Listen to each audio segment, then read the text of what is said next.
গতকালকে আমরা বাগেরহাটের ইতিহাসে মনে হয় সর্বোচ্চ সংখ্যক ইয়াবা উদ্ধার করেছি আমার যতদূর জানা।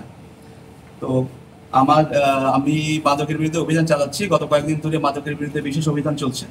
তো এই বিশেষ অভিযানের জন্য আমাদের ডিবি টিম, ওসি ডিবি জনাব মোহাম্মদ শরীফুল ইসলামের নেতৃত্বে আমাদের 11 জনের ডিবি টিম কাজ করছিল।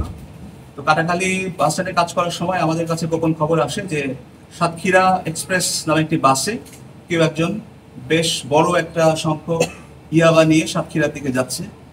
তো এই খবর পাওয়ার পরে আমি ডিবি টিমকে অ্যালার্ট করি এবং ওসি ডিবির নেতৃত্বে ডিবি টিম কাটাখালী ফকিরহাট থানাধীন কাটাখালী বাস স্ট্যান্ডে অবস্থান নেয় এবং সেই আমাদের সোর্সের দেওয়া তথ্য মতে বাস আমরা থামাই এবং সেখানে সার্চ করার পরে সন্দেহভাজন লোককে আমরা হেফাজতে দিই এবং তার দেওয়া তথ্য মতে বাসের লাগেজ বক্স থেকে একটি আমের ক্যারেটের মধ্যে 20,300 পিস ইয়াবা।